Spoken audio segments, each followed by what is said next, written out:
Alright guys, तो आज जो हमारा चैप्टर है that chapters name is number system. Number system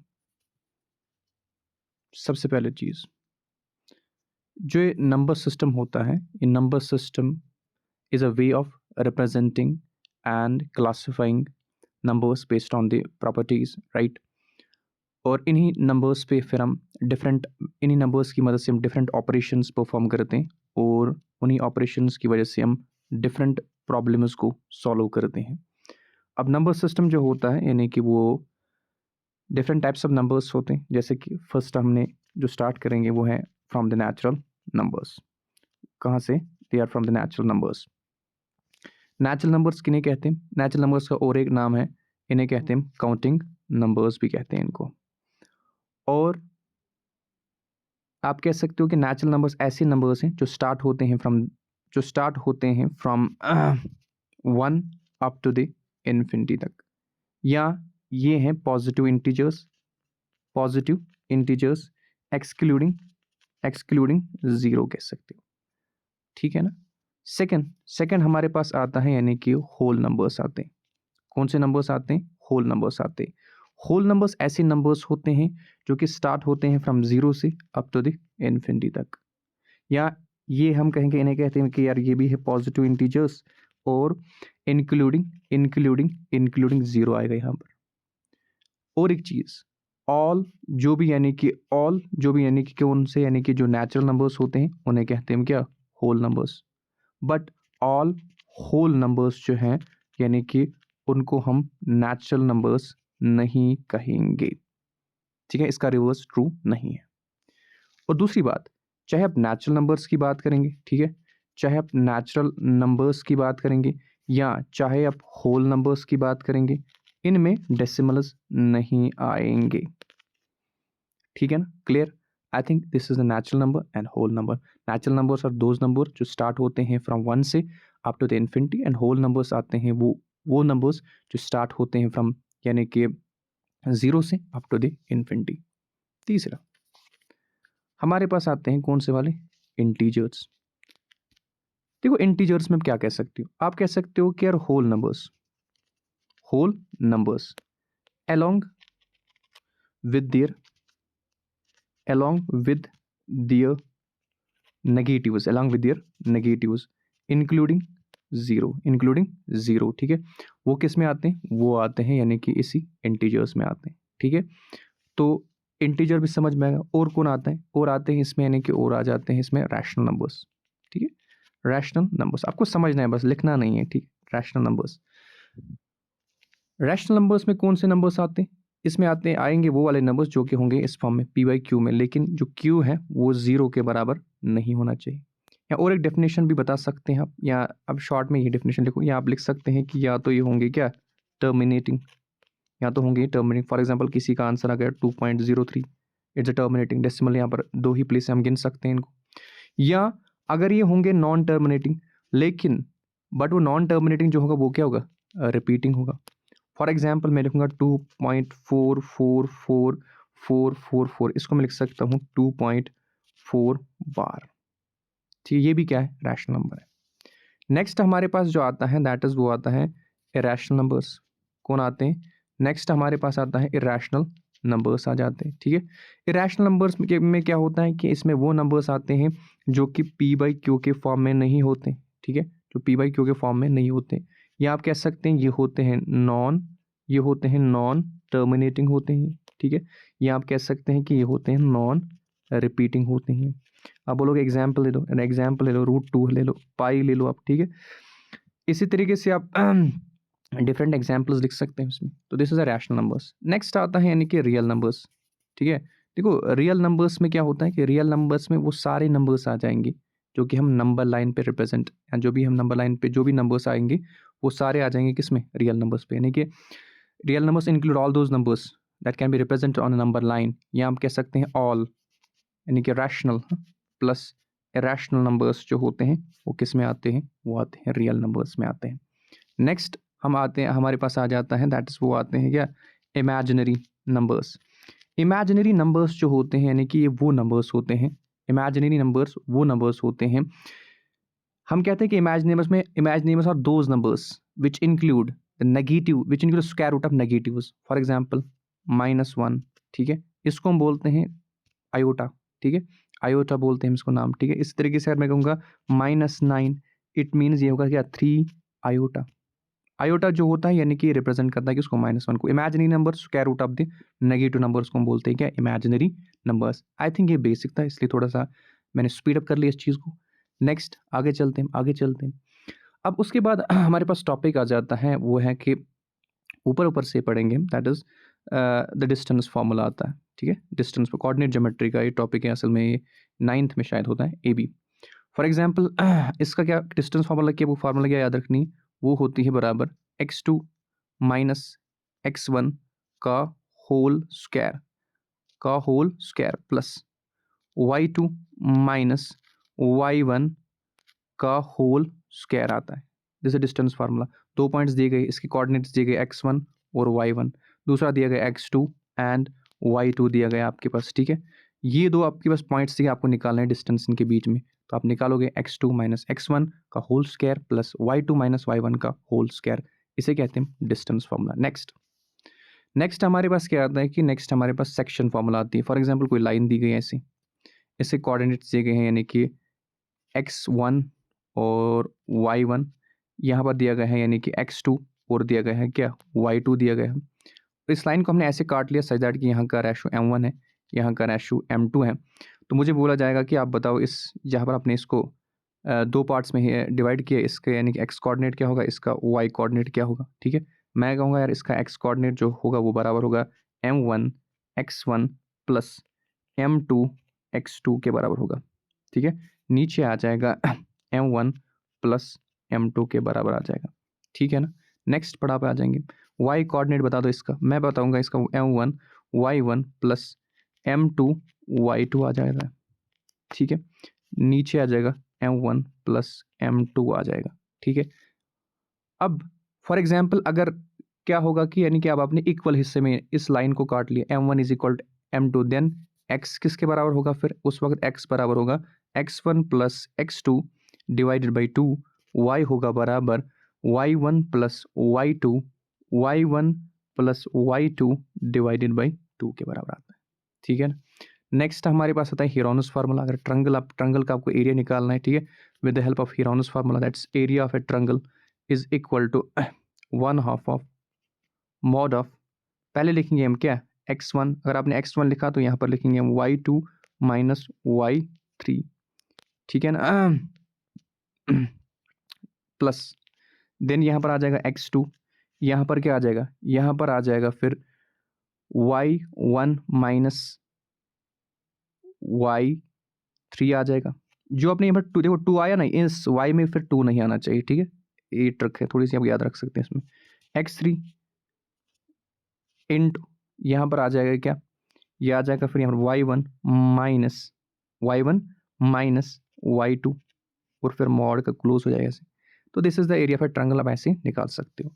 next हमारे पास आता है कि देखो ग्रेडियंट आता है, क्या आता है, ग्रेडियंट आता है।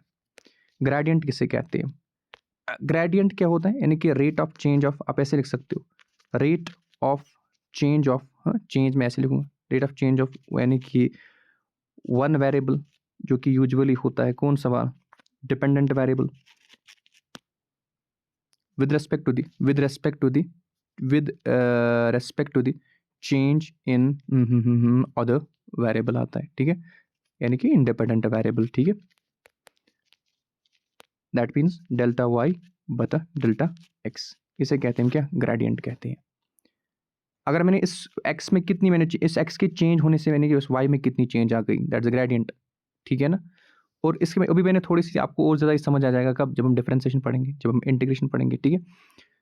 नाउ अब आपके पास क्या है कि y is equal to m x plus c आता है। ये जो y is equal to m x plus c होता है, यानी कि ये होती है equation of a straight line. मैं डेप्थ में नहीं जाता हूँ क्योंकि थोड़ी इसकी ड्यूरेशन फिर बहुत लंबी हो जाएगी, इसलिए मैं शॉर्ट कहूँगा, ऊपर से इट्स रिवीजन वाला लेक्चर है, ठीक है। थोड़ा सा आपने ऑलरेडी पढ़ लिया होगा कुछ। ये स्ट्रेट एक लीनियर इक्वेशन की, यानी कि ये इक्वेशन है जनरल फॉर्म में, जिसमें क्या होता है कि जो m है, m के m यहाँ पर स्लोप रिप्रेजेंट करता है, और जो ये c है ये क्या यहाँ पर रिप्रेजेंट करता है, इंटरसेप्ट यहाँ पर रिप्रेजेंट करता है। और जो ये y है, y क्या होता है, y यहाँ पर होता है आपका डिपेंडेंट वेरिएबल, x जो होता है यहाँ पर वो क्या होता है, वो होता है आपका इंडिपेंडेंट वेरिएबल होता है। फॉर एग्जाम्पल इसको हम प्रैक्टिकली समझेंगे, it's equation of A line in slope form में, ठीक है। फॉर एग्जाम्पल मुझे दिया गया है y is equal to 2x+3, ये क्वेश्चन आया भी था पिछले साल कॉलेज सेम वाला एग्जाम में, ठीक है। इसमें बताया गया स्लोप कितना है। देखो एक मेथड इसका ये है कि y is equal to mx+c, इसको मैं इसके साथ कंपेयर करूंगा, mx+c, ठीक है। m क्या रिप्रेजेंट करता है, स्लोप, तो यहाँ पर m अगर आप कंपेयर करोगे इस इक्वेशन के साथ, इसका मतलब m तो 2 के बराबर होगा, इसका मतलब m यहाँ पर स्लोप किसके बराबर होगा, 2 के बराबर होगा। यहाँ मैं क्या काम करूँगा, मैं लिखूंगा y is equal to 2x+3, मैं करूँगा काम dy/dx इज इक्वल टू, जब मैं डिफ्रेंसिएशन करूँगा, देखो ये तो 2 आएगा, मल्टीपल कॉन्स्टेंट रिमेन्स, इसका पावर है 1, power down, power -1, 1 - 1 is 0, anything raised power 0 is equal to 1, तो इसका स्लोप कितना आ गया, यही मैं कह रहा था, दिस dy/dx यहाँ पर कितना आ गया, 2, dy/dx मीन्स स्लोप। चाहे आप इस तरीके से कर लो, चाहे आप इस तरीके से कर लो, दोनों मेथड्स क्या करेक्ट है। नेक्स्ट है आपके पास आता है मेरे पास, यानी कि equation of a straight line, लेकिन यहाँ पर अब किस फॉर्म में है, ये इंटरसेप्ट फॉर्म में है। आपके पास x/a plus y/b is equal to 1, this is the intercept form, ठीक है। आपको यानी कि दिया होगा वहाँ से x इंटरसेप्ट, y इंटरसेप्ट आपको दिया गया हो, आप यानी कि आराम से ये इक्वेशन बना सकते हो, ठीक है। नेक्स्ट हमारे पास क्या है कि अब है यानी कि equation of a straight line, equation of a straight line दी गई। फॉर एग्जाम्पल ये किसके बराबर होती है, पहले हम इसकी फॉर्मूला लिखेंगे, y-y1 is equal to y2 - y1, नीचे आएगा x2 - x1। देखो बेसिकली ये ग्रेडियंट है यहाँ पर, y2 - y1, x2 - x1 आता है यहाँ पर, ठीक है। और यहाँ पर लिखेंगे हम क्या, x - x1, यहाँ पर थोड़ी जगह कम है इसलिए ब्रैकेट के बाहर लिखना, ये वाला x - x1 ये बाहर निकला है, ये तो आपको इक्वेशन पता है, ठीक है। अब इसकी है equation of a straight line joining, जब फॉर एग्जाम्पल 2 पॉइंट्स यहाँ पर है, इन 2 पॉइंट्स को जब मैं कनेक्ट कर लूँगा तो जो लाइन है इसकी इक्वेशन क्या है, ये इसके कोऑर्डिनेट्स यानी कि यहाँ पर होगा x1 और y1, यहाँ पर होगा x2 और y2। अगर मुझे इस लाइन की इक्वेशन लिखनी है तो आप ऐसे लिख सकते हो। फॉर एग्जाम्पल x1 दिया गया है आपके पास कितना, 2, आप x1 के बदले में 2 लगा सकते हैं, x2 कितना दिया गया, 5 दिया गया, तो आपको ये पुट करने वैल्यूज, आपको वहाँ से इस लाइन की क्या इक्वेशन निकलेगी। तो दिस वाज ऑल अबाउट क्या equation of a straight line. Next हमारे पास क्या आता है, नेक्स्ट आपके पास आ जाता है यानी कि पैराबोला आ जाता है। नेक्स्ट आ जाता है हमारे पास जो सिलेबस में है, दैट इज वो है पैराबोला। ये पैराबोला होता क्या है, ध्यान से देखना। तो इस पैराबोला के लिए कुछ चीज़ें पहले रिक्वायर्ड होती हैं, एक point that is the focus, इसको मानूंगा मैं क्या, फोकस, और एक लाइन यहाँ पर, इसे कहेंगे हम क्या, डायरेक्ट्रिक्स, ठीक है। अब मैं ऐसे बनाऊंगा, it's a collection of points, parabola is a locus of points such that, sorry focus है यहाँ पर रखना, ठीक है, फोकस हम इस पॉइंट को बनाएंगे, ठीक है। और ये आपकी हो गई y axis, this is a y axis, and ये आपकी हो गई x एक्सिस, ठीक है ना, ओके, यस। थोड़ा सा यानी कि अब नहीं बना, आप फील करना है इसको, ठीक है, कि पेन नहीं है मेरे पास, ठीक है, अदरवाइज ये लेक्चर अच्छे हो जाते। तो क्या होता है कि यहाँ पर क्या करना है आपको, काम ऐसे करना है कि मैंने कहा कि the locus of points moving in a plane such that the distance from the focus, इस फोकस से जो डिस्टेंस होगी, ठीक है, डिस्टेंस जो फोकस से जो डिस्टेंस होगी, ठीक है, वो बराबर होगी किसकी, यानी कि जो परपेंडिकुलर डिस्टेंस यहाँ से इस डायरेक्ट्रिक्स, इस लाइन से, इस फिक्स्ड लाइन से जो डिस्टेंस होगी, अब यहाँ ज्योमेट्रिकली सेम नहीं बने बट ये बराबर होंगे, ठीक है। इस और इसके बीच में जो यानी कि डिस्टेंस होगी, ये क्या होगी, सेम होगी। इन अदर टर्म्स इसको हम ऐसे बोलते हैं कि इसकी eccentricity of the parabola is 1। Eccentricity का मतलब क्या होता है, distance from this focus to this vertex, it's a ratio of this distance from this focus to the vertex, and vertex to the and vertex distance from this focus, right, to this point, and distance from this point to this point, ठीक है, इसे कहते हैं यानी कि eccentricity, right. तो eccentricity जो parabola, क्योंकि ये अगर आप इसका लिखो यार, मैं लिखूंगा इसको ओ, इसको रखूंगा मैं पी नाम, इसको रखूंगा मैं नाम ओ, इसको रखेंगे हम पी डैश नाम, कर लो ओ पी बटा ओ पी डैश, दोनों बराबर हैं, दोनों दोनों कैंसिल हो जाएंगे, इसेंट्रिसिटी इसकी क्या आ जाएगी 1 आ जाएगी। अगर मैं काम करूंगा देखो, अगर आपके पास अब ऐसे आएगा, अगर आपके पास ऐसे आ जाएगा, आपके पास अब लेट्स सपोज आपके पास दिया गया है यानी कि ऐसे x square is equal to 4 अब वो कैसे पता चलेगा कि यार ये कौन सा पैराबोला, अपवर्ड है, राइट वर्ड है, क्या है, लेफ्ट वर्ड है। तो देखो क्या होता है, यहाँ पर x का आप कोई भी अगर वैल्यू दोगे y क्या आ जाएगा, पॉजिटिव आ जाएगा। इसका मतलब पहली बात तो ये है कि यहाँ पर y वाला, आप x का कुछ भी वैल्यू रखो, x का आप कुछ भी वैल्यू रखो, ये y हमेशा क्या आएगा, यहाँ पर पॉजिटिव आएगा। तो इसका मतलब ऐसे आएगा, इसका मतलब ग्राफ जो है ना ये यानी कि ऐसे, ठीक है, ग्राफ कैसे, ग्राफ यानी कि ऐसे यथ को नहीं, जहाँ से यानी जहाँ से जो है मुंह है ना, देखो वाई का, वाई पे स्क्वायर, जिस पे स्क्वायर नहीं होगा उसी की जानिब ये मुंह होगा, ये मुंह इसी की जानिब ओपन हो जाएगा, ठीक है ना। यहाँ पर आप डायरेक्ट्रिक्स लगा सकते हैं ऐसे, this y axis, this is the x axis, this is the y axis, and ये डायरेक्ट्रिक्स होगी, ठीक है।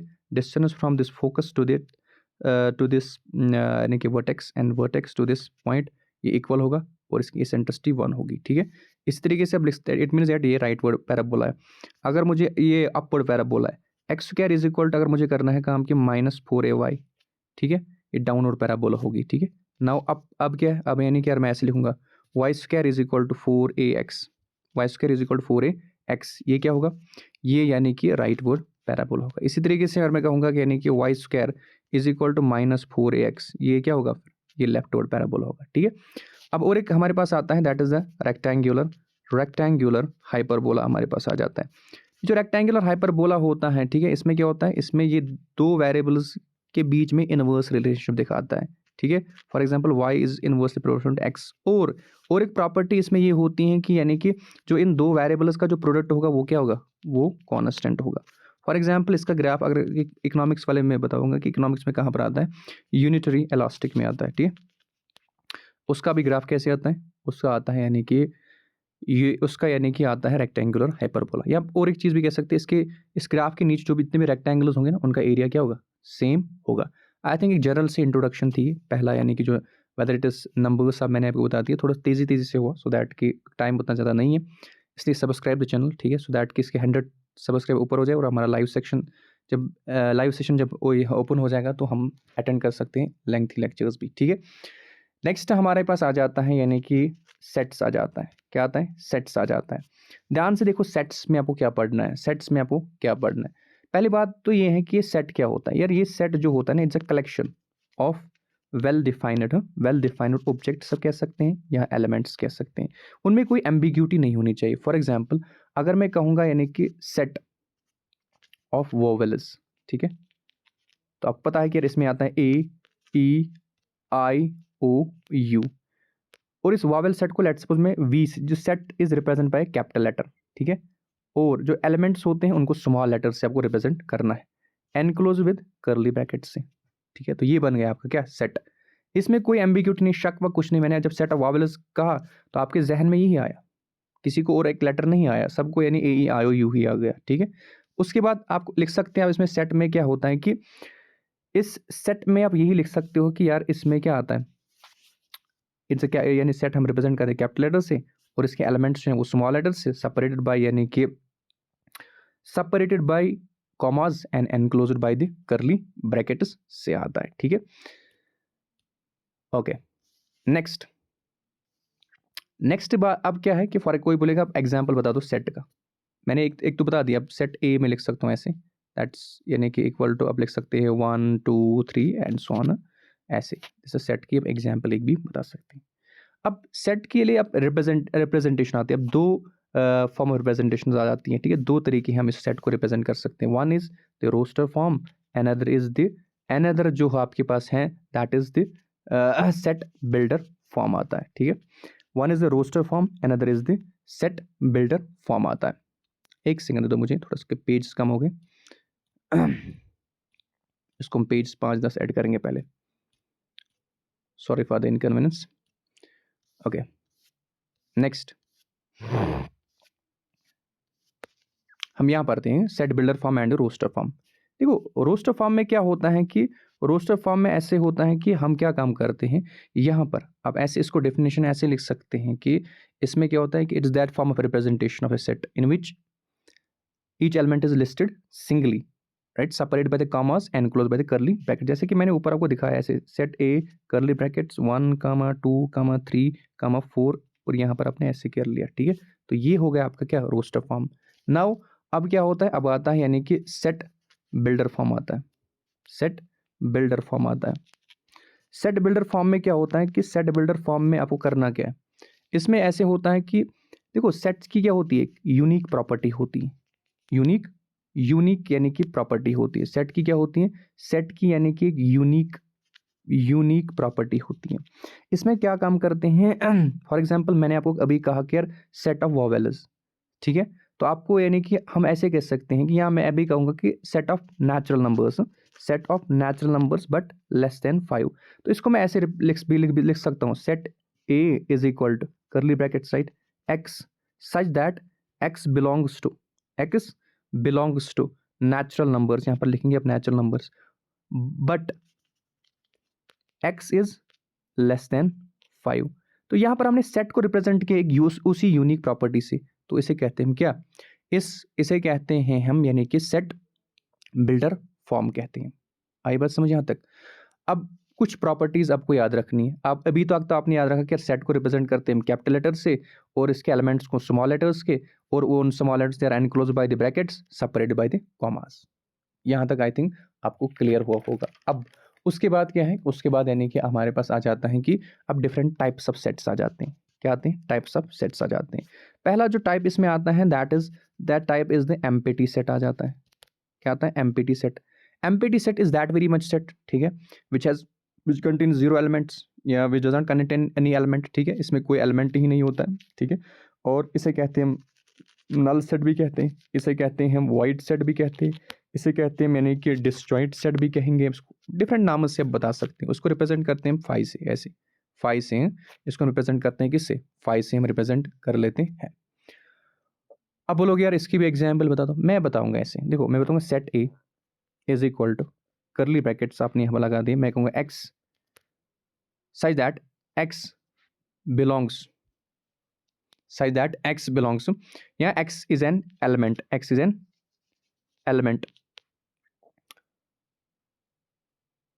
which is studying, या x is a person भी लिख सकते हैं। अब इसमें लिख सकते हैं x is a person, right, which is studying both in class 11th and 12th, जो कि पॉसिबल ही नहीं है। कोई ऐसी सिचुएशन इसमें इमेजिन करिए आप ऐसे, x is an element such that x is a student present at school and home, ठीक है। तो ये भी लिख सकते हैं इसमें, एम्प्टी सेट में ये भी लिख सकते हैं, ठीक है। नेक्स्ट हमारे पास कौन आता है, नेक्स्ट हमारे पास आ जाता है यानी कि फिनाइट सेट। देखो फिनाइट सेट ऐसा सेट होता है जिसमें फिनाइट नंबर ऑफ एलिमेंट्स होते हैं जिनको हम क्या गिन सकेंगे। Set of natural numbers less than 5, set of whole numbers less than 8। Next आता है इनफिनाइट सेट। इनफिनाइट सेट यार ऐसा सेट होता है जिसमें इनफिनाइट नंबर ऑफ एलिमेंट्स होंगे, set of natural numbers, set of whole numbers, तो ये आ जाएंगे किसमें, इनफिनाइट सेट में आ जाएंगे। और इसके बाद हमारे पास क्या आता है, इसके बाद यानी कि हमारे पास आ जाता है यानी कि इक्वल सेट्स आ जाते हैं। देखो इसमें लोग कंफ्यूज करते हैं, one is the equal set, another होता है इक्विवेलेंट सेट होता है। ध्यान से इसमें थोड़ा सा कंसेप्ट में ध्यान देना है। वन इज यानी कि इसमें आता है equal set, another is the यानी क्या इक्विवेलेंट सेट आता है। ये जो इक्वल सेट होता है, इक्वल सेट जो होता है इसके यानी इसमें क्या होता है, इसमें एक तो सेम एलिमेंट्स होने चाहिए और दूसरी बात यानी कि इक्वल नंबर ऑफ एलिमेंट्स होने चाहिए, ठीक है। जैसे कि मैं कहूँगा यहाँ पर कि सेट ए है जिसमें 0 है, 1 है, 2 है और 3 है। अब दूसरा जो सेट होगा बी, अगर उसमें भी 0 होगा, 1 होगा, 2 होगा, 3, एक तो सेम होने चाहिए, दूसरी बात कार्डिनलिटी भी सेम होनी चाहिए, नंबर ऑफ एलिमेंट्स भी सेम होने चाहिए, तभी जाके हम उसको इक्विवेलेंट सेट कहेंगे। अगर कार्डिनलिटी ओनली कार्डिनलिटी यानी कि सेम होगी तब जाके हम कहेंगे उसे क्या, ये इक्विवेलेंट सेट है।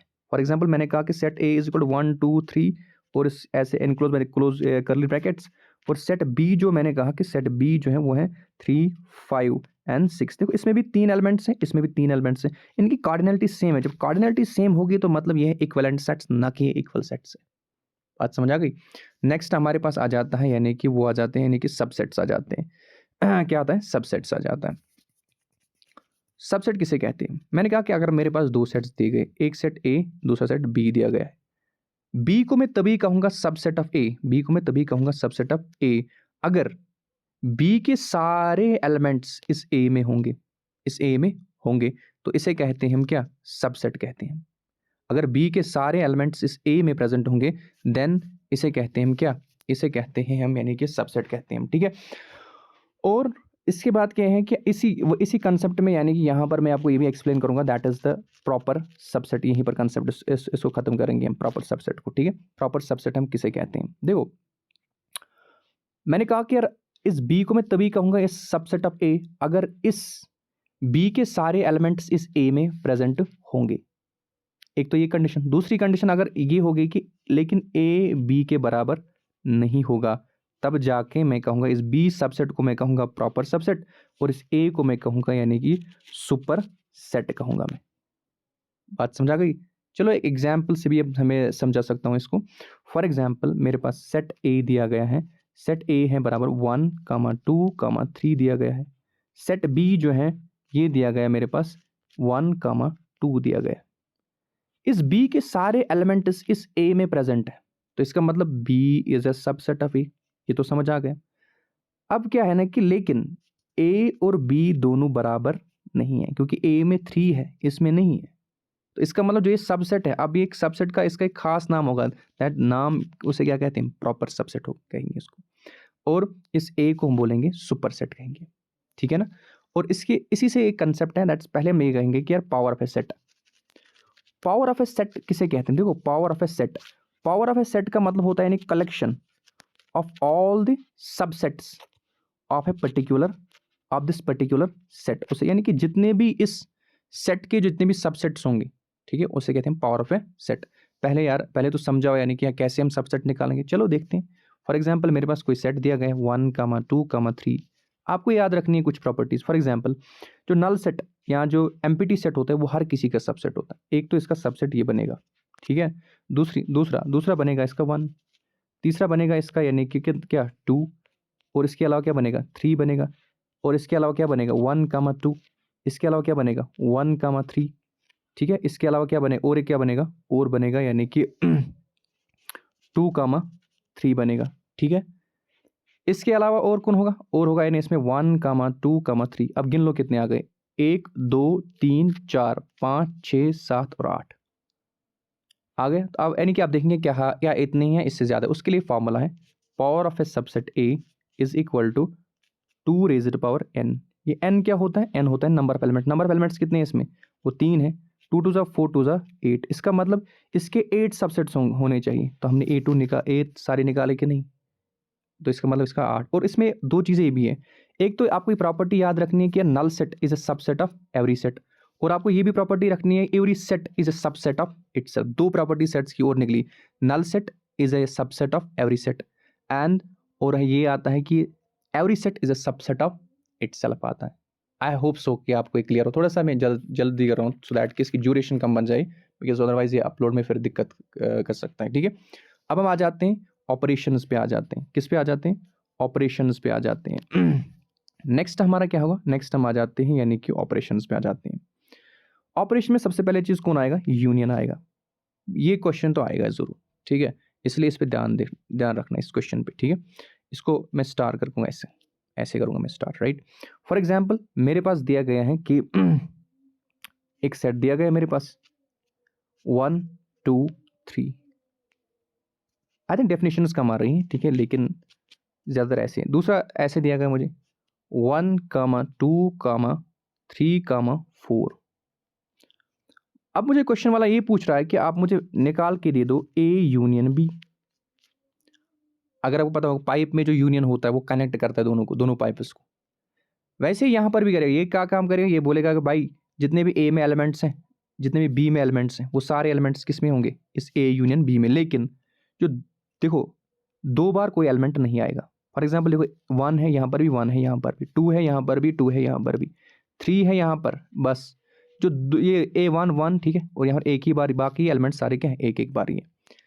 अगर आपको कश्मीरी में एक है कि तहरच दिवन, ठीक है 2 मिनट पर रटने दिवन ना एक्लेट बस एक्लेट तहर हम देतन दिनस ठीक छ एक्लेट दिमो इस सार नहीं तहर ठीक छ ना तो मिला दिन देना किहिन दैट्स व्हाई कि एक्किस मेली तहर एमस मेल नोन बी किहिन उसके बाद क्या आएगा 2 उसके बाद क्या आएगा 3 उसके बाद क्या आएगा उसके बाद आएगा 5 उसके बाद क्या आएगा यहाँ पर मैंने यहाँ पर लिखना 6 उसके बाद आएगा यानी कि 6 आएगा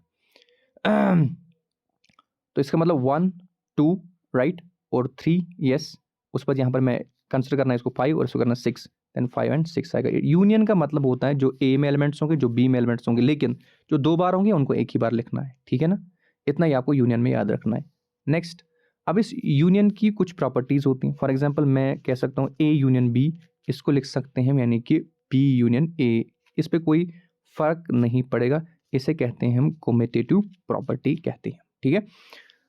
नेक्स्ट है यानी कि आप उसके बाद क्या आता है उसके बाद आता है दूसरा प्रॉपर्टी आती है A union B union C इसका यानी क्या है इसको कहते हैं एसोसिएटिव प्रॉपर्टी कहते हैं इसको लिख सकते हैं वैसे भी पहले आपको ये सॉल्व करना है बाद में जो आंसर निकलेगा उसको फिर उसके साथ यूनियन करना है इसको हम ऐसे भी लिख सकते हैं A union B union C यानी कि पहले हम इन दोनों को यूनियन निकालें जो वहाँ पर आंसर निकलेगा फिर हम उसको ऐसे इसके साथ करेंगे इसे कहते हैं हम क्या एसोसिएटिव प्रॉपर्टी। मैं रिवाइज कर रहा हूँ अभी ठीक है मैं कोई डेप्थ में नहीं जा रहा हूँ क्योंकि टाइम कम है इसकी ड्यूरेशन ज़्यादा ना बन जाए ठीक है।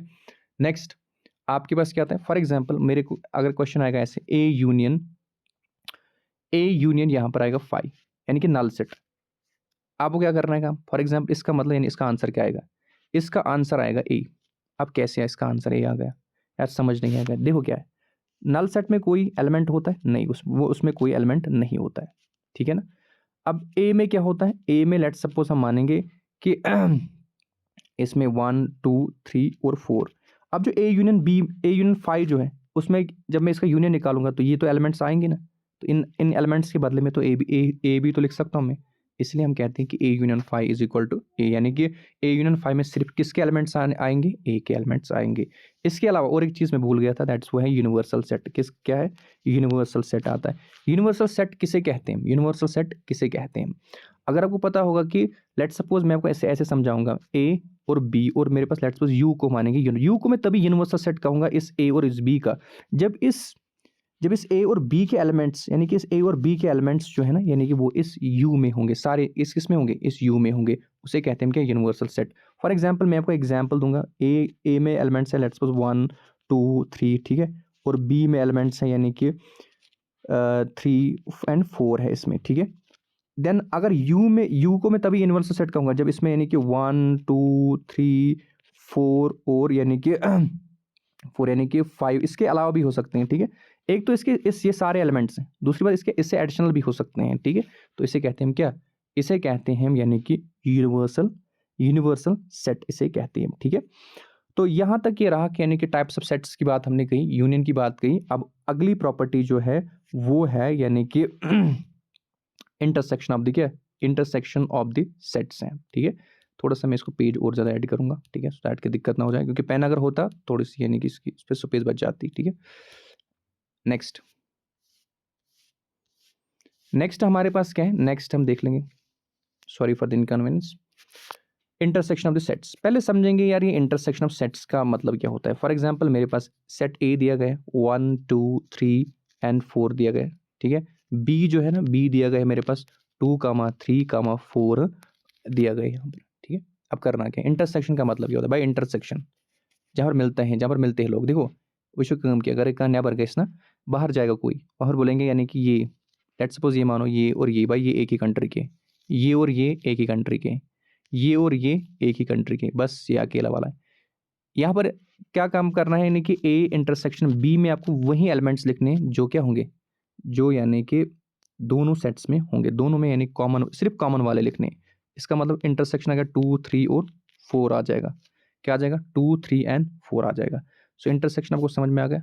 अब इसकी भी प्रॉपर्टीज हैं लिख सकते हैं ए इंटरसेक्शन बी को हम लिख सकते हैं यानी कि बी इंटरसेक्शन ए लिख सकते हैं। इसी तरीके से हम लिख सकते हैं यानी कि A intersection B intersection C इसको क्या काम कर सकते हैं पहले अगर इन दोनों को हम सॉल्व करेंगे इसमें ब्रैकेट्स ऐसे लगा दूंगा मैं ठीक है। इसको लिख सकते हैं यानी कि ए इंटरसेक्शन बी और यहाँ पर बाहर लिखेंगे क्या इंटरसेक्शन सी। और एक इसे कहते हैं एसोसिएटिव प्रॉपर्टी कहेंगे ठीक है। और एक प्रॉपर्टी ये है कि अगर ए इंटरसेक्शन यूनिवर्सल सेट है ए इंटरसेक्शन यूनिवर्सल सेट है इस ए इंटरसेक्शन यूनिवर्सल सेट जो होता है इसमें आंसर क्या आएगा इसमें आएगा आंसर क्या ए आ जाएगा। अब बोलो कैसे आंसर आएगा। देखो यूनिवर्सल सेट में तो बहुत सारे एलिमेंट्स हैं। अब सिर्फ जब मैं दो, फॉर एग्जाम्पल ए मैंने लिखा यहाँ पर 1 2 एंड 3 लिखा मैंने। यूनिवर्सल सेट में यानी कि लेट्स सपोज हम मानेंगे इसमें बहुत सारे सेट्स 3 4 बक एंड सो ऑन, ठीक है। 1 1 2 2 3 और 3 जब मैं लिखूंगा इन दोनों का जो इंटरसेक्शन होगा उसमें कौन कौन आएगा, 1 2 और 3। 1 2 और 3 का नाम क्या है, ए, तो दैट्स वाई क्या आंसर क्या आएगा, ए आ गया। आई होप सो ये आपको समझ में आ गया, ठीक है। इसके अलावा अगर आप देखोगे यानी कि ए इंटरसेक्शन नल सेट, ठीक है, तो इसमें क्या आएगा, नल। भाई कुछ जब इसमें कोई एलिमेंट ही नहीं हुआ तो कॉमन कैसे होगा, तो इसलिए इसका आंसर क्या आएगा, नल सेट आ जाएगा इसका answer. So it's a union and intersection आ जाता है। नेक्स्ट हम किस पे जाते हैं, नेक्स्ट हमारे पास आता है कि डिफरेंस ऑफ सेट्स आता है। डिफरेंस ऑफ सेट्स आता है। देखो डिफरेंस ऑफ सेट्स जो होता है यानी कि फॉर एग्जांपल मैं अगर कहूँगा ए सेट माइनस बी सेट, इसका मतलब ये है कि आपको ये भी एक अनदर, ये भी सेट को रिप्रेजेंट करता है, बट उस सेट में लेट्स सपोज ये रिप्रेजेंट करता है सेट सी को। इस सेट में एलिमेंट्स होंगे सिर्फ जो किस में होंगे, जो सिर्फ ए में होंगे। एक देखो इसको आई थिंक ये आपको समझ में आएगा, वेन डायग्राम से आएगा, आपको समझ में आएगा। For example this is a set A, right, this is a set A, this is a set B आता है, ठीक है। ये वाले एलिमेंट्स होंगे, ये ऐसे एलिमेंट्स हैं जो कि ए में भी हैं और जो बी में भी है, ठीक है, जो ए में भी हैं जो बी में भी है, ठीक है। अब जो ये वाले हैं ना, ये सिर्फ किस में है, ए में है, और जो ये वाले हैं ये किस में, ये सिर्फ बी में। अगर मैं कहूँगा ए माइनस बी तो वो ये वाले आ जाएंगे। अगर मैं कहूँगा बी माइनस ए तो वो कौन से आ जाएंगे, वो आ जाएंगे ये जो कि बी माइनस ए का मतलब होता है जो सिर्फ बी में है, ए माइनस बी का मतलब होता है जो सिर्फ किस में, ए में। तो ये होगा क्या, वेन डायग्राम से आपको आई होप सो ये आपको समझ में आएगा कि difference of the sets. Next आता है डी मॉर्गन्स लॉ। देखो डी मॉर्गन्स लॉ जो है ना, अब इसका मतलब क्या है, डी मॉर्गन्स लॉ का मतलब क्या है। फॉर एग्जांपल आपके पास दिया गया है कि ए यूनियन बी का कंप्लीमेंट, ए यूनियन बी का कंप्लीमेंट, तो ये बराबर होता है A complement B complement, break the rule and change the sign, ऐसा था कुछ। आई थिंक हमारे पास सेमीकंडक्टर में हम पढ़ते थे कि ब्रेक द रूल, ऐसा ही कुछ था, लेकिन अभी मैं पूरी तरीके से याद नहीं है। Break the rule and change the sign, यहाँ पर यूनियन है, हमने रूल को ब्रेक किया यहाँ पर, तो यहाँ पर क्या आएगा, यूनियन के बदले क्या आएगा, इंटरसेक्शन आ जाएगा, ठीक है। अगर अब ऐसे होगा ए इंटरसेक्शन बी का कंप्लीमेंट, तो आप क्या लिखेंगे, ए कंप्लीमेंट बी कंप्लीमेंट, ठीक है। और यहाँ पर क्या होता है, इंटरसेक्शन है, तो यहाँ पर क्या आएगा, यूनियन आ जाएगा। ऐसे डी मॉर्गन्स लॉ कहता है कि the complement of the union of the two sets is the intersection of their complement, yeah, the complement of the intersection of the two sets is the union of their complement आता है, ठीक है ना। अगर आप ऐसे आएगा a double complement, और वो किसके बराबर आएगा, a के बराबर ही आता है, ठीक है। इसी तरीके से मैं अब प्रॉब्लम ये है कि अब a कंप्लीमेंट समझाना है पहले, ठीक है, सॉरी फॉर दैट, पहले मुझे अभी याद है, a कंप्लीमेंट पहले समझाएंगे पहले। फॉर एग्जाम्पल लेट्स सपोज आप मानो आपके पास सेट a है या u है आपके पास यूनिवर्सल सेट, एंड a जो है ना वो इसका क्या है, सबसेट है। अब ए कंप्लीमेंट क्या होगा, मैं इसको लिखूंगा यानी किस फॉर्म में, सेट प्लॉट में कहूँगा ए कंप्लीमेंट में x is an element such that x belongs to U but x does not belongs to A. यानी कि इस ए में सारे एलिमेंट्स आ सकते हैं जो इस यू में है, लेकिन एक्सेप्ट फॉर जो इस ए कंप्लीमेंट में सारे वो एलिमेंट्स आ जाएंगे, इस ए कंप्लीमेंट में सारे वो एलिमेंट्स आ जाएंगे जो इस यूनिवर्सल सेट में है, लेकिन except for this A. A complement का मतलब होता है अपोजिट ऑफ ए। ये बस इसको इनके साथ टग है भाई, इसको इनके साथ यानी कि नफरत है। ये कहता है कि भाई सब आ जाओ लेकिन इस ए के बगैर, इस ए के एलिमेंट्स के बगैर जो भी मेरे पास आएगा उस आई होप सो ये आपको ए कंप्लीमेंट समझ आएगा। यानी ए कंप्लीमेंट में सारे एलिमेंट्स आएंगे लेकिन एक्सेप्ट फॉर इस ए में जो एलिमेंट्स होंगे, ठीक है। तो this is the complement of the sets के बारे में आता है, ठीक है। उसके बाद नेक्स्ट हमारे पास आता है कि अगर आपके कुछ यानी कि फाइव कंप्लीमेंट होता है, यानी फाइव का कंप्लीमेंट कौन है भाई, इमिशन की हिंदी इमिशन सॉरी, ठीक है। इथे कन यूनिवर्सल सेट का कंप्लीमेंट आएगा क्या, 5, ठीक है ना। तो I hope so this is all about the sets. I hope so कि यानी कि सेट्स का यानी कि आपको क्लियरली मैंने आपको रिवाइज किया। आई होप सो कि आपके सारे कंसेप्ट क्लियर हुए होंगे। नेक्स्ट हमारे पास आता है रिलेशंस एंड द फंक्शंस आ जाता है। अब बात करेंगे हम किसकी, रिलेशंस की हम बात करेंगे। रिलेशंस किसे कहते हैं और फंक्शंस किसे कहते हैं। बिफोर दैट कि हम रिलेशंस पे जंप करेंगे, आपको पता होना चाहिए। फॉर एग्जांपल मेरे पास सेट ए है और मेरे पास सेट बी है। अब मैं अगर क्या काम करूंगा, मुझे अब देखनी है कि यार इस सेट ए और इस सेट बी के एलिमेंट्स के बीच में क्या कोई रिश्ता है, ठीक है, क्या कोई, उसी को कहते हैं क्या, रिलेशन कहते हैं, ठीक है। लेट सपोज मैं क्या करूँगा काम, मैं कहूँगा सेट ए में है 1, 2, 3, राइट, और सेट बी में जो है ना वो क्या है, वो है यानी कि 2, 3, 4 ऐसे लिखेंगे हम, ठीक है। तो पहले आपको समझना पड़ेगा रिलेशन से पहले Cartesian product, Cartesian product. Cartesian product क्या होता है, ए क्रॉस बी होता है, ए क्रॉस बी होता है, ठीक है। इट्स अ कार्टेशियन प्रोडक्ट कहते हैं set of all the order pairs, उसे क्या कहते हैं, लेट अगर दो हमारे पास सेट्स है, no non empty sets, then Cartesian product is defined as the set of all the order. अभी आपको समझ में आएगा। पहले हम इसको इसके साथ करेंगे तो क्या आ जाएगा, 1, 2 बने, एक ये हो गई एक ऑर्डर पेयर। उसके बाद इसके साथ कर लो 1, 3 बन गई दूसरी ऑर्डर पेयर। उसके बाद यानी कि इसको इसके साथ कर लो, दैट्स 1, 4 आ जाएगा, ठीक है। अब इस 2 को इसके साथ कर लो तो बनेगा 2, 2 बनेगा, ठीक है। अब इस 2 को इसके साथ कर लो, दैट्स 2, 3 आएगा, ठीक है। अब क्या काम कर लेंगे हम, काम अब इस 2 को हम 4 के साथ कर लेंगे तो बन गई और एक ऑर्डर पेयर, ठीक है। अब इसी तरीके से इस 3 को 2 के साथ कर लो, 3, 2 बन गई और एक ऑर्डर पेयर। अब इसी तरीके से इस 3 को यानी कि इसके साथ कर लो 4 के साथ तो बन गई यानी कि 3, यानी कि 4 बन गई, ठीक है।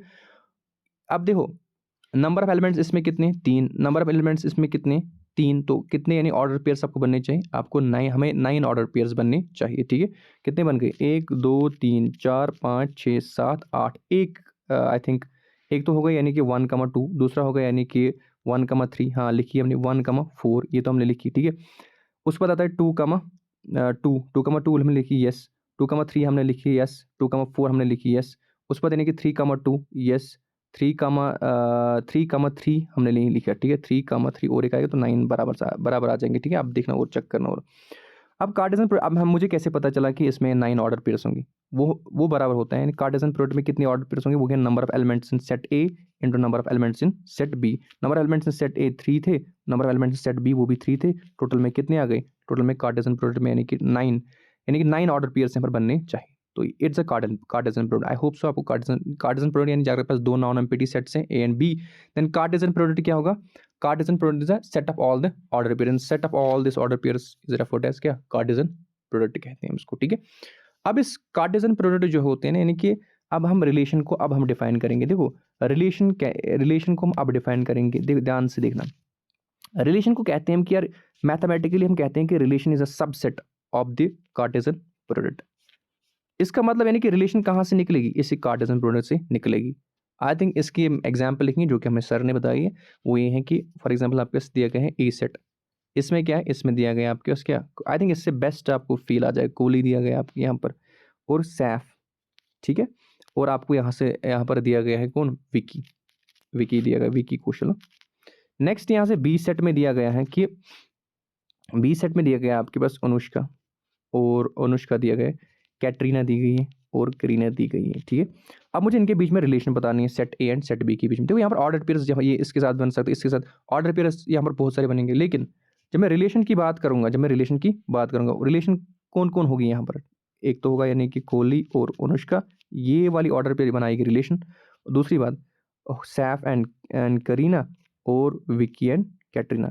तो मतलब ये है कि रिलेशन जो है ना ये क्या होता है, यानी कि it's a subset of the Cartesian product, ठीक है। Relation is a subset of the Cartesian product. अब उसके बाद हम क्या काम करेंगे, उसके बाद हम यानी कि देखेंगे कि टाइप्स ऑफ रिलेशंस की हम बात करेंगे। टाइप्स ऑफ रिलेशंस की में सबसे पहले चीज़ कौन आता है, टाइप्स ऑफ रिलेशन में सबसे पहले चीज़ आता है यानी कि आइडेंटिटी रिलेशंस आ जाती है। कौन आती है, आइडेंटिटी रिलेशंस आ जाती है। लेट्स सपोज मेरे पास क्या दिया गया है कि आइडेंटिटी रिलेशंस में किन किन रिलेशंस को कहते हैं हम, आइडेंटिटी रिलेशंस कहेंगे, ठीक है। इसमें हम क्या होता है कि if every element of set A, if every element of set A is related to itself, मतलब क्या है इसको, देखो आपको फील आ जाएगा अभी। फॉर एग्जाम्पल ये मानो आप ऐसे सेट ए है, ये मानो आप सेट बी है, यहाँ पर 1 दिया गया, 2 और 3 इसके एलिमेंट्स हैं। अगर इसको रिलेशन हो गया अपने साथ ही 1 1, ठीक है, 2 2 एंड 3 3, तो इस वाले रिलेशन को कहते हैं आइडेंटिटी रिलेशन, यानी कि if every element of set A is related to itself then that very relation is called as identity relation, उसे कहते हैं, ठीक है ना। और उसके बाद क्या है, उसके बाद हम नेक्स्ट देखेंगे, नेक्स्ट रिलेशन कौन आएगी, नेक्स्ट रिलेशन जो है ना वो कौन है, नेक्स्ट रिलेशन आपके पास आ जाएगी कि that is the reflexive relation आती है। रिफ्लेक्सिव रिलेशन में भी क्या होता है कि एवरी एलिमेंट जो है ना यानी कि वो रिलेट होता है किसके साथ, every element is relate to itself and यहाँ पर देखो ये statement and may relate to others, ठीक है। यहाँ पर जरूरी नहीं है कि हाँ ये तो चीज़ है कि एक तो वो रिलेट होगा खुद के साथ, यहाँ वो रिलेट भी हो सकता है किसी और के साथ भी हो सकता है। फॉर एग्जाम्पल मैं यहाँ पर एक रिलेशन लिखूंगा, देखो 1,1 अपने साथ रिलेटेड है, 2,2 बाई अपने साथ रिलेटेड है।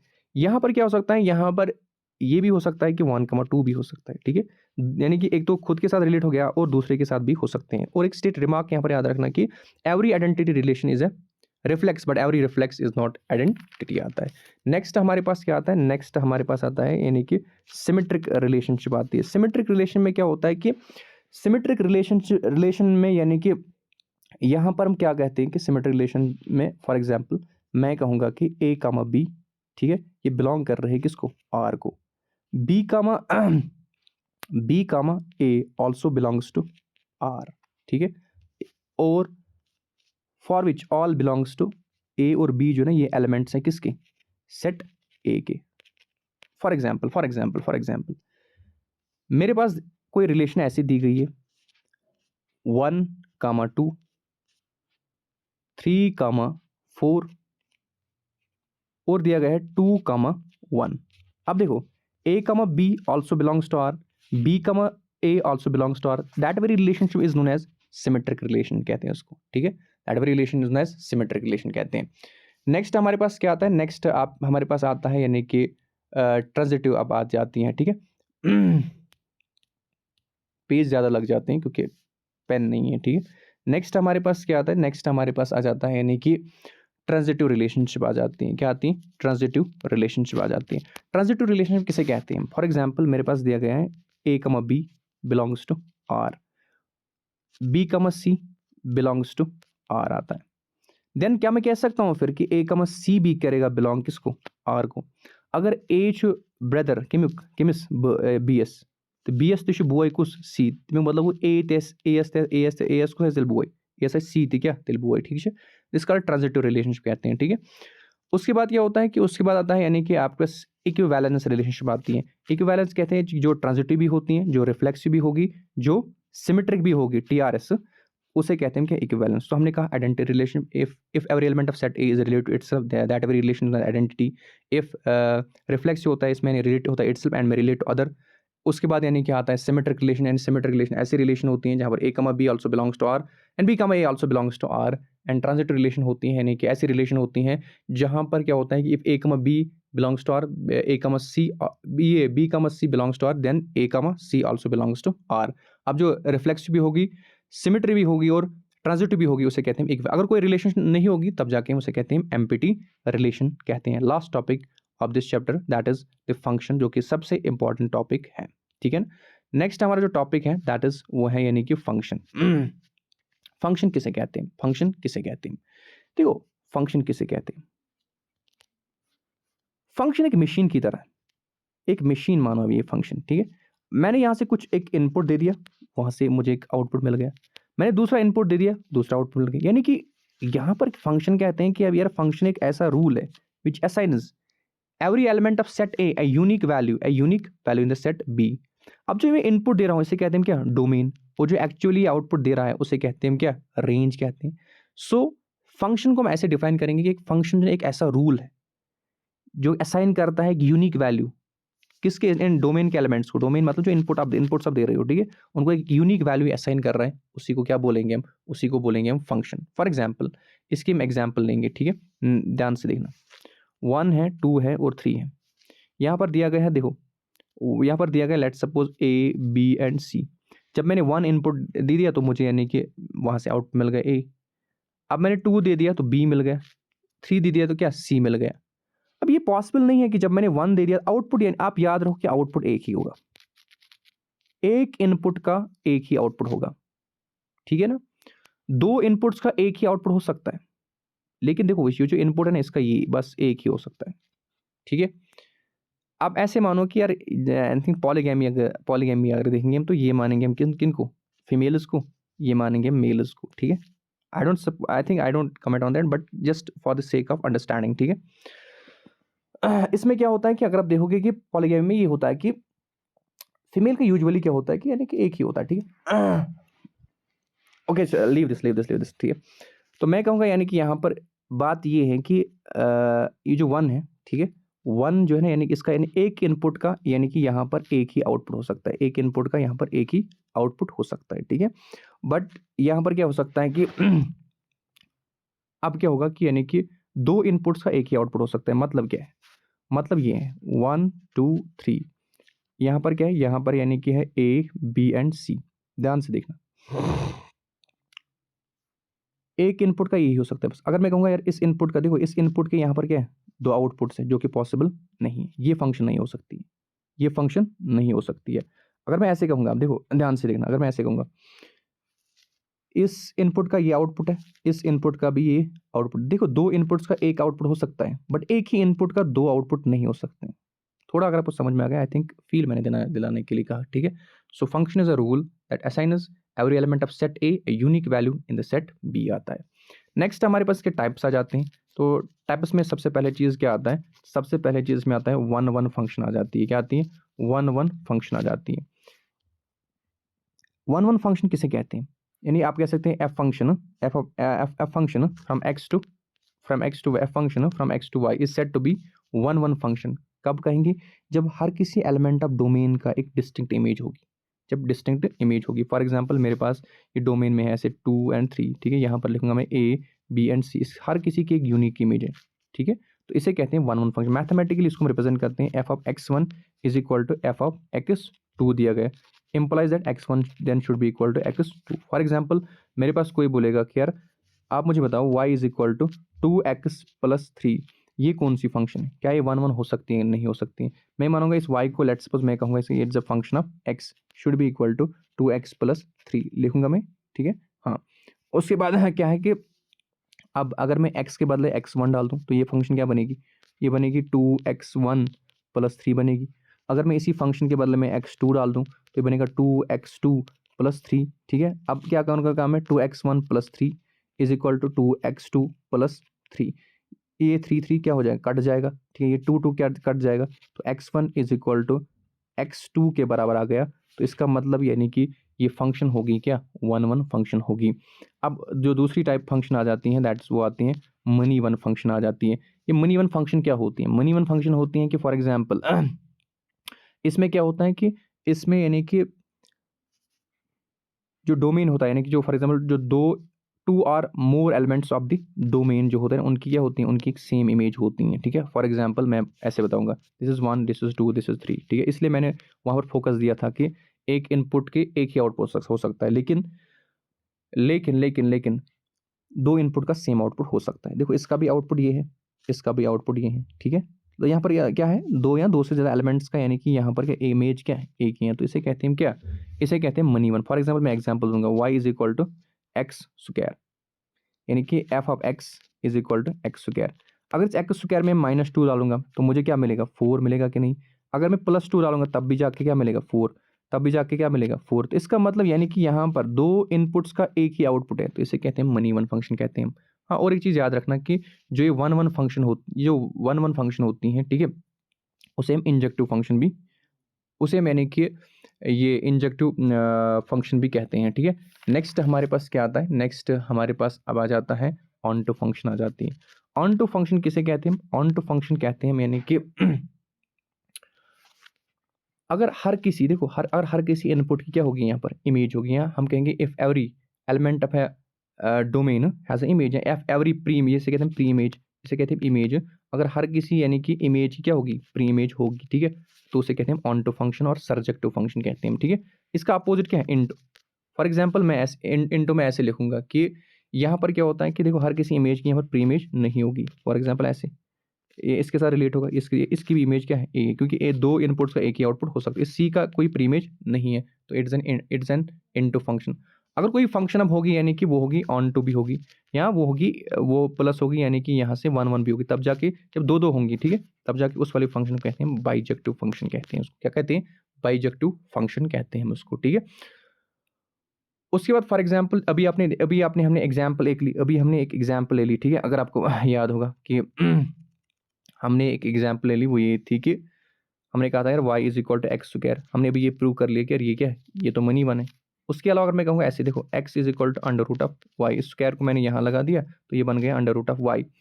अब एक्स अगर मैं कहूँगा काम कि यार यहाँ पर क्या है कि यहाँ पर एक्स बिलोंग्स टू दी, यहाँ एक्स बिलोंग्स टू दी क्या रियल नंबर्स, ठीक है। देखो फॉर एवरी वैल्यू ऑफ, यहाँ पर क्या होगा, यहाँ पर सिर्फ वाई का, या वाई तो यहाँ तो हो सकता है जीरो, यहाँ तो हो सकता है, यानी कि यहाँ पर होल नंबर हो सकता है वाई, ठीक है।